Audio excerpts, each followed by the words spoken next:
والصلاة والسلام على من لا نبي بعده وعلى آله وأصحابه وأهل بيته وأولياء أمته أجمعين.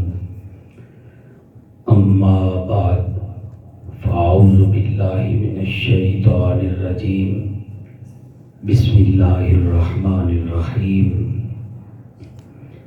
ومن أعرض عن ذكري فإن له معيشة ضنكا ونحشره يوم القيامة أعمى. صدق الله ومولانا العظيم. إن الله وملائكته يصلون على النبي يا أيها الذين آمنوا صلوا عليه وسلموا تسليما. تمام حضرات درود شریف پڑھیں. اللهم صل على سيدنا ومولانا محمد وعلى آل سيدنا ومولانا محمد وبارك وسلم عليه. بعد از حمد و صلات ہم سب نماز جمعہ کے لیے اللہ کے گھر میں حاضر ہیں. مالک کائنات ہماری حاضرین اپنی بارگاہ میں شرف قبولیت عطا فرمائے. ہمیں دونوں جہانوں کی سعادتیں نصیب فرمائے. حضرات گرامی، اللہ رب العالمین کا ذکر، اس کی بندگی، جو مومن ہے اس کی دل کا سکون، اس کی تمام معاملات کے اندر اللہ کا ذکر اس کی رہنمائی کرتا ہے. قرآن مجید کے اندر بھی اللہ کریم نے اپنی یاد، اپنے ذکر کا ہمیں حکم دیا ہے. فاذکرونی اذکرکم، فرمایا تم میرا ذکر کرو میں تمہارا ذکر کروں گا. تم مجھے یاد کرو میں تمہیں یاد کروں گا. تم میری بندگی کرو میں تمہیں آسانیاں عطا فرماؤں گا. تم میرے حکم کی فرما برداری کرو میں تمہارے معاملات کے اندر آسانی فرماؤں گا. یعنی سارے جو معاملات ہیں ان کا تعلق اللہ کی بندگی اور ذکر سے ہے. اگر انسان اللہ کا ذکر کرتا ہے، اس کی بندگی بجا لاتا ہے، اس کی بارگاہ میں جھکتا ہے، تو پھر سارے جو انسان کے کام ہیں نا اللہ رب العالمین وہ آسان فرما دیتا ہے. اس نے حکم بھی دیا ہے، حدیث قدسی ہے، من کان للہ وکان اللہ لہ. جو بندہ میرا ہو جاتا ہے میں اس کا ہو جاتا ہوں. یعنی جو بندہ اللہ کا ذکر کرتا ہے، اس کی بندگی کرتا ہے، ہر لمحے اس کو یاد رکھتا ہے، اللہ فرماتا ہے پھر اس بندے کا میں ہو جاتا ہوں. مطلب کیا ہے؟ پھر اس کے دنیاوی معاملات ہوں، اس کے روحانی معاملات ہوں، جسمانی معاملات ہوں، جو بھی اس میرے بندے کے ساتھ معاملہ ہوتا ہے نا، اس کے اندر میں رب ذوالجلال اس کی مدد فرماتا ہوں. یہ نہیں کہ صرف نمازیں پڑھے، اللہ کا ذکر کرے، بندگی کرے تو اس کی روحانی معاملات درست ہوں گے. نا، اگر اللہ کا ذکر کرتا ہے، بندگی کرتا ہے، روحانی معاملات بھی درست ہوں گے، لیکن اس کے دنیاوی معاملات کو بھی میرا رب آسان فرما دیتا ہے، اس کو آسانی عطا کر دی جاتی ہے. اللہ کے محبوب صلی اللہ علیہ وسلم آپ فرماتے کہ اللہ کا ذکر کثرت سے کیا کرو، اللہ کی یاد کثرت سے کیا کرو، اللہ کی بندگی کثرت سے کیا کرو. آپ کس معیار کی بندگی کرتے، اللہ کو کس انداز میں یاد کرتے؟ حضرت سید عائشہ صدیقہ آپ رات کو اتنی عبادت کرتے.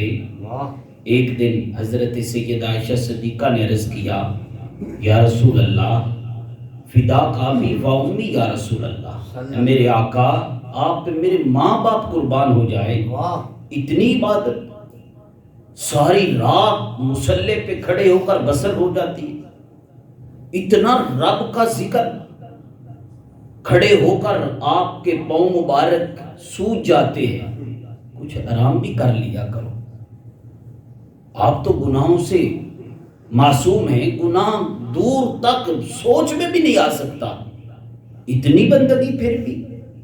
آپ نے فرمایا عائشہ اللہ نے مجھ پہ کتنے انعام و اکرام کیے، مجھے کتنی نعمتوں سے میرے رب نے نوازا ہے، اللہ کے کتنے کرم ہیں مجھ پہ. فرمایا عائشہ تو نہیں چاہتی کہ میں اللہ کا شکر گزار بندہ بن جاؤں؟ اتنی بندگی، اللہ کا اتنا ذکر. آپ بیٹھی ہیں گھر کے اندر، تشریف فرما ہے میرے کریم آقا صلی اللہ علیہ وسلم، آپ کوئی کام کر رہے ہیں.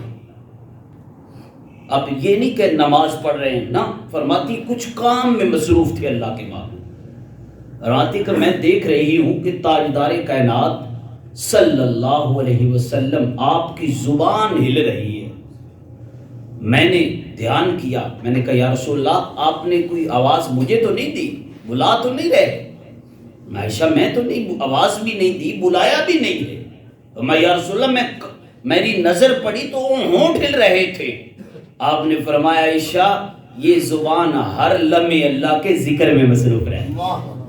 میں تو اپنے رب کو یاد کر رہا ہوں، میں اپنے رب کا ذکر، اس کی عبادت بھی مشغول ہوں.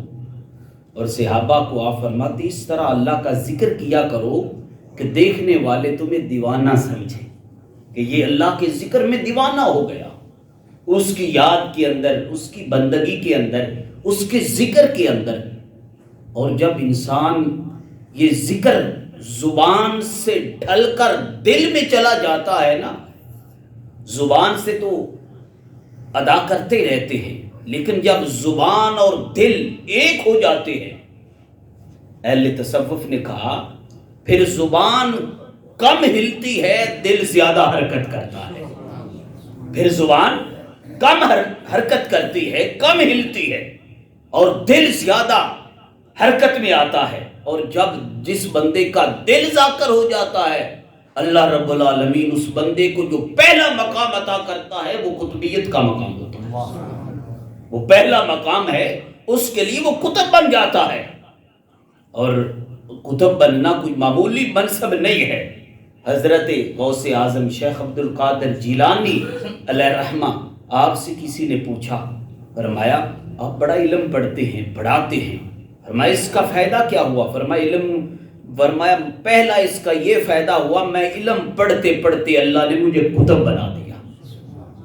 یعنی جب ذکر اللہ کا بندہ کرتا ہے پھر اس کے اندر دلوں کا سکون بھی رکھا اللہ نے اپنے ذکر میں، اور کسی چیز میں نہیں سکون رکھا.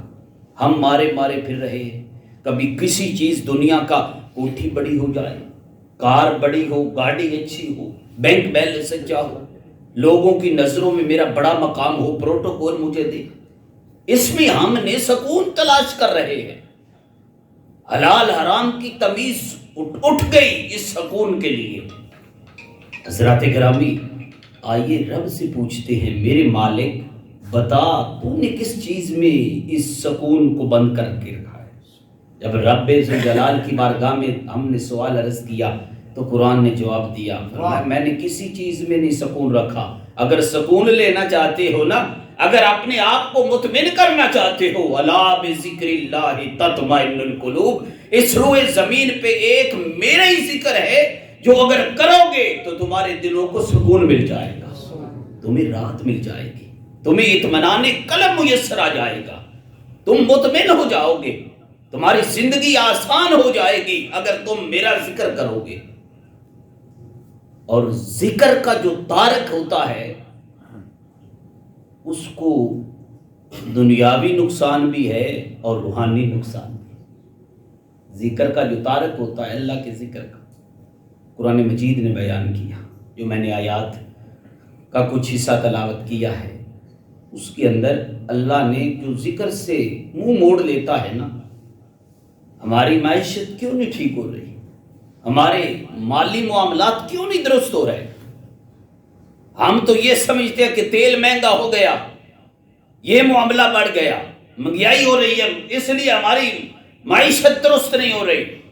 میرا رب اور چیز کا ذکر کر رہا ہے، اور میں تمہارے معاملات جو ہے نا مالی حوالے سے یہ کم کیوں ہوئے؟ وَمَنْ أَعْرَضَ عَنْ ذِكْرِي فَإِنَّ لَهُ مَعِيشَةً ضَنْكَ. اور میں جو میرے ذکر سے منہ موڑتا ہے نا، میرا ذکر، میری بندگی، میری یاد سے غفلت اختیار کرتا ہے، اور میں اس پہ پہلا جو دنیاوی اس کا نقصان ہوتا ہے، اور میں اس کی معیشت کو تنگ کر دیا جاتا ہے، اس کو مالی حوالے سے اس کو تنگی دے دی جاتی ہے. اب یہ رب کا قرآن ہے. من اعرض عن ذکری فإن له معیشۃ ضنکا. اور میں پہلا نقصان ذکر الہی سے غفلت کا یہ ہے، تیرے لیے جو مالی ہے تنگ دستی آ جائے گی، تیری معیشت کو تنگ کر دیا جائے گا. اور دوسرا نقصان جو ہے جو قیامت کے دن ہمیں اٹھانا پڑے گا وہ یہ ہے وَيَوْمَ نَحْشُرُهُ يَوْمَ الْقِيَامَةِ أَعْمَى. اور میں قیامت کے دن میرے جو ذکر سے غفلت کرنے والا ہے نا، قیامت کے دن اس بندے کو اندھا کر کے اٹھایا جائے گا، اس کو اندھا کر کے اٹھایا جائے گا. آج دیکھیں جو اللہ کا ذکر کرتا ہے مطمئن ہے. کیوں؟ اس کی نظر اس تیل مہنگی ہونے پہ نہیں ہوتی، اس کی نظر ہوتی ہے میرا رب تو تمام کو تیل دینے والا ہے، تمام کو یہ نعمتیں دینے والا ہے. یہ تو زمین سے پیدا، یہ تیل کہاں سے نکل رہا ہے؟ اس کا تعلق کس چیز سے ہے؟ زمین سے ہے. اور زمین کو کس نے صلاحیت دی کہ یہ تیل بھی اگلے، سونا، قیمتی دھاتیں اگلے، اور عظیم ذخائر جو ہیں یہ اگل رہی ہے؟ یہ کس نے صلاحیت دی؟ وہ ایک ہی ذات ہے جو جان رکھتی ہے. قل هو اللہ احد اللہ الصمد. وہ اللہ کی ذات ہے، وہ اللہ کریم کی ذات ہے. اور میں جب تم میرے ہو جاؤ گے نا، من کان للہ کان اللہ لہ، جب میرے ہو جاؤ گے، اور بایا پھر جو مرضی کوئی کرتا رہے، میں تمہارا ہو جاؤں گا، میں تمہارا ہو جاؤں گا. میں پھر تمہیں مشکل نہیں آنے دوں گا.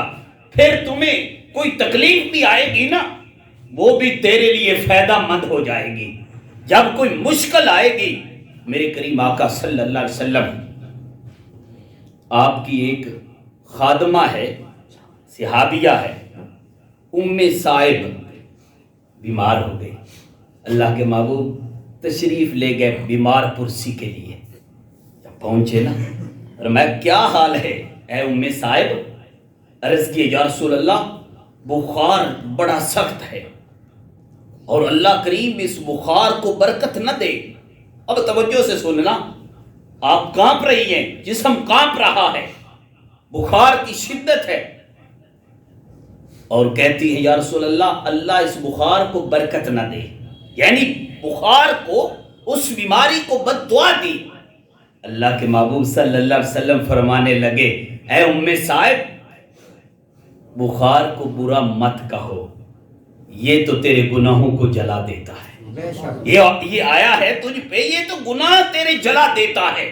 اور اس طرح جس طرح یہ بھٹی کے اندر لویا ڈالے تو زنگ جل جاتا ہے، صاف لویا نکل آتا ہے. اور میں جب تجھے بخار ہوا نا، تیرے سارے گناہوں کو اس نے جلا دیا ہے. اور میری امت کو کوئی ایک کانٹا چوبے، اس کے پاؤں میں اس کی تکلیف ہوتی ہے، میرا رب اس کانٹے چبنے پہ اس کے درجات کو بلندی، گناہوں کو معافی عطا فرماتا ہے. یہ تو عظیم نعمت ہمیں ملی. رب نے ہمیں اپنے ذکر کی طرف مائل کیا. میرا ذکر کرو، مجھے یاد کرو، میرے ساتھ تعلق بناؤ تو صحیح، آؤ تو صحیح.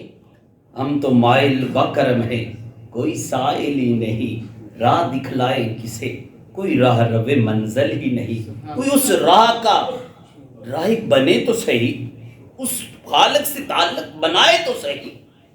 پھر دیکھنا کتنی وہ عزتوں سے نوازتا ہے، پھر کتنے مالوں سے نوازتا ہے، کتنی نعمتوں سے نوازتا ہے. فرمایا جب بندہ، قرآن پاک ہے، نسوا اللہ فنسیہم، فرمایا جب تم مجھے بولتے ہو نا اپنے رب کو، فرمایا میری رحمت بھی تمہیں بھول جاتی ہے۔ جب تم مجھے بھلا دیتے ہو نا، میرے ذکر سے غفلت کرتے ہو، نسوا اللہ فناسیہم، میرا رب کہتا ہے جب تم مجھے بلاتے ہو نا، میری رحمت بھی تمہیں بلا دیتی ہے۔ یہ تو ایسے ہی ہے، فاذکرونی اذکرکم، تم مجھے یاد کرو پھر دیکھنا میں تمہیں کیسے یاد کروں، پھر میں تمہارے کیسے ڈنکے بجواتا ہوں، تمہاری عظمتوں کے چرچے کس طرح کرواتا ہوں۔ تھوڑا سا قریب ہو کر تو دیکھو۔ اللہ اکبر۔ حضرت سعد بن ابی وقاص رضی اللہ تعالیٰ عنہ صحابی رسول ہے، جب دریائے دجلہ پہ پہنچے نا، لبالب بھرا ہے، ساتھ مجاہدین ہیں، صحابہ ساتھ ہیں، فرمایا کیسے اندر داخل کریں؟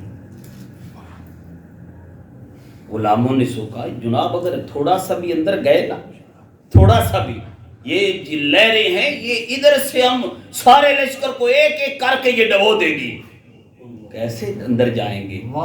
آپ نے کہا لہروں کا نہ دیکھو، اپنے رب کی طرف دیکھو، اپنے خالق کی طرف نظر رکھو۔ فرمایا پہلے میں آگے گھوڑا ڈالتا ہوں، نیچے نہیں لہروں کو دیکھنا، نظر لہروں پہ نہیں رکھنی، لہروں کو تخلیق کرنے والے رب پہ رکھنی ہے۔ فرمایا میں بسم اللہ کر کے گھوڑا ڈالتا ہوں، میرے پیچھے ڈال دینا۔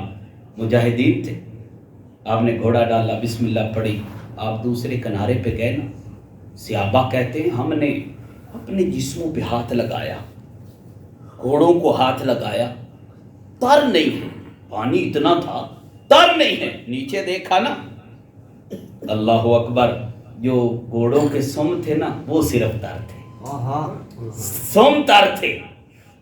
یہ کیا تھا؟ آپ نے پھر روک کے کہا کسی کی کوئی چیز تو نہیں رہ گئی پانی میں؟ ایک غلام تھے، انہوں نے کہا جناب میرا پیالہ گر گیا ہے پانی میں۔ پھر میں رک جاؤ، اب پیالہ کوئی قیمتی بھی نہیں تھا، لکڑ کا ہوگا، مٹی کا ہوگا، زیادہ کر لی دھات کسی کا ہوگا، کوئی قیمتی نہیں تھا۔ آپ نے روک لیا لشکر کو، آپ نے فرمایا کہ ہمارا پانی، اب اس پانی نے ہمارا پیالہ رکھ لیا۔ اللہ اکبر، فرمایا پانی ہمارا نکال پیالہ۔ ادھر جب حضرت سعد بن ابی وقاص کا یہ پیغام پہنچا، فوراً پانی نے وہ جھٹکا کھایا اور پیالہ اگل کر بحر زمین خشکی پہ ڈال دیا۔ یہ کیا تھا؟ اقبال بھی تڑپا تھا نا، دشت تو دشت دریا بھی نہ چھوڑے ہم نے، بحر ظلمات میں دوڑا دیے گھوڑے ہم نے، دی آسانے کبھی یورپ کے کلیساؤں میں۔ فرمائے باری تعالیٰ ہم بھی وہ تھے نا جنہوں نے کوئی سوجھ بوجھ نہیں لی کہ یہ پانی ڈبو دے گا، یہ ہمیں برباد کر دے گا۔ فرمایا ہم ہی تھے، فرمایا تم ہی تو تھے، لیکن تمہاری نظر پانی پہ نہیں تھی، اس وقت پانی بنانے والے پانی کے خالق پہ تھے، تو کامیابی ہوئی۔ آج بھی اگر لو لگ جائے نا تو انداز کلام بدل جاتا ہے، میرا رب عطا کرتا ہے، اس کا ذکر، اس کی بندگی کرے، اس کی بارگاہ میں جھکا کرے، فاذکرونی اذکرکم، اسے یاد کرے، وہ تمہارے ذکر کے ڈنکے بجوا دے گا، تمہاری عظمتوں کے چرچے کروا دے گا، تمہیں ہر نعمت عطا فرمائے گا، ہر چیز عطا کی جائے گی۔ لیکن ہم نے اس بارگاہ سے ہٹ کر دنیا کی طرف مائل ہو گئے، دنیا کی طرف ہماری رغبت بڑھ گئی۔ میرے کریم آقا صلی اللہ علیہ وسلم، آپ کا فرمان عظیم ہے، فرمان عالی شان ہے، اس کا مفہوم عرض کر رہا ہوں۔ میرے کریم آقا صلی اللہ علیہ وسلم فرمانے لگے سمندر ہے نا، سمندر، اس میں بندہ ایک اپنا پورا ڈالے، پورا، یہ انگلی، اس کو کیا کہتے ہیں پنجابی میں، پوٹا، پانی میں ڈالے، اور میں ڈال کر بحر نکالے نا، جتنا پانی لگا ہے نا، فرمایا اس کو اب جو سمندر سے ہے نا نسبت، فرمایا اس سے بھی کم اللہ کی بارگاہ میں دنیا کی حیثیت ہے۔ آخرت کی حیثیت کیا ہے؟ پوچھا گیا رسول اللہ آخرت کیا ہے؟ ایک شخص اللہ کے نبی ہے، واقعہ کتب کے اندر موجود ہے، ایک اللہ کے نبی کہیں سے گزر ہوا، دیکھا تو مچھیرے دریا یا نہر کسی تالاب پہ مچھلیاں پکڑ رہے ہیں۔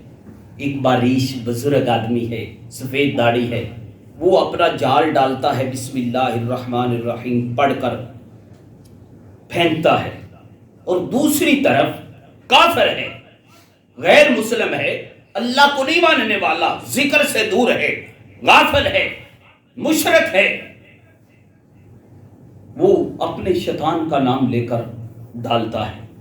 جو اللہ کا بندہ ہے نا، اس کے جال میں ایک مچھلی بھی نہیں آتی، جو کافر کا جال ہے نا وہ بھر جاتا ہے، اس میں بے شمار مچھلی آ جاتی ہے۔ جب اللہ کے نبی نے یہ منظر دیکھا تو تڑپ گئے، فرمایا باری تعالیٰ تیرا نام تو با برکت ہے، تیرا اسم تو بڑی رفتوں والا ہے، تیرا ذکر بڑی عظمتوں والا ہے، تیرے ماننے والے نے جال ڈالا ایک مچھلی بھی نہیں آئی، تیرا جو منکر تھا اس نے شیطان کا نام لیا جو تیرا دشمن تھا، پوری انسانیت کا دشمن تھا، اس نے ڈالا تو اس کے اندر مچھلی ہی مچھلی، فرق کیا ہے؟ اللہ رب العالمین نے جبریل کو حکم دیا، اور میں جبریل جا میرے پیغمبر کو ان کا فرق بتا، ان کا فرق بتا۔ اب جبریل آئے، اب اس بندہ جو نیک مومن تھا، اللہ کا ذاکر تھا، ذکر کرنے والا تھا، اس کی بندگی کرنے والا تھا، اس کی بارگاہ میں جھکنے والا تھا، حضرت جبریل نے اس کے مقام سے پردہ اٹھایا۔ اس کا مقام جنت میں اتنا اعلیٰ ہے کہ دیکھنے والے رشک کر رہے ہیں کہ کاش ہمیں یہ مل جائے، یہ عزت ہمیں حاصل ہو جائے۔ دوسری طرف پردہ اٹھایا، اٹھا کر اس کافر کا مقام دکھایا، کافر جہنم میں جل رہا، سزا کاٹ رہا ہے۔ اللہ کے نبی نے پوچھا باری تعالیٰ یہ تو پتہ چل گیا، فرق معلوم ہو گیا، فرمایا کہ اے میرے پیغمبر یہ دنیا جو ہے نا یہ کافروں کے لیے عیش کا جنت ہے، سکون ہے، سکون گاہ ہے۔ فرمایا یہ مومن کے لیے سکون گاہ نہیں ہے، یہ مومن کے لیے قید خانہ ہے۔ پھر حدیث پاک کا مفہوم فرمایا جو بندہ مسجد کے ساتھ ذکر کیا اس کو، فرمایا مومن کے لیے مسجد ایسے ہی ہے جیسے مچھلی پانی میں ہوتی ہے، اور جو منافق ہے اس کے لیے مسجد ایسی ہے جیسے پرندہ کسی قید کسی پنجرے میں بند ہو۔ یعنی مومن جو ہے وہ ہر لمحے مسجد میں سکون محسوس کرتا ہے، اور جو جس کے دل کے اندر مائل ہوتی ہے وہ مسجد کے اندر اسے سکون نہیں ملتا، لذت اسے نہیں آتی، اسے سکون نہیں آتا۔ حضرات گرامی اپنے رب سے لو لگا لیں، اس کا ذکر کریں، آپ کی معیشت بھی درست ہو جائے گی، دل کا سکون بھی مل جائے گا۔ دیکھو نا ساری چیزوں کا تعلق اللہ کے ذکر سے ہے۔ فرمایا اگر معیشت کو درست کرنا چاہتے ہو فرمایا میرا ذکر کرو، اگر چاہتے ہو اپنے دل کو سکون دینا الا بذکر اللہ تطمئن القلوب، میرا ذکر کرو دلوں کو سکون آ جائے گا۔ اگر دونوں چیزوں سے ہٹنا چاہتے ہو، نہ سکون لینا چاہتے ہو نہ اپنی معیشت درست کرنا چاہتے ہو تو غافل بن جاؤ۔ ومن اعرض عن ذکری، جو میرے ذکر سے غافل ہوا اس کے لیے سب سے پہلا نقصان یہ ہے کہ اس پہ جو ہے نا تنگ دستی نافذ کر دی جائے گی، اس کی معیشت کا جامہ جو ہے نا وہ تنگ کر دیا جائے گا۔ وَنَحْشُرُهُ يَوْمَ الْقِيَامَةِ أَعْمَى، اس کے بعد اس کے قیامت کے دن اس کو اندھا کر دیا جائے گا۔ اللہ تعالیٰ ہمیں اپنے ذکر کی توفیق عطا فرمائے، آمین۔ وما علینا الا البلاغ المبین۔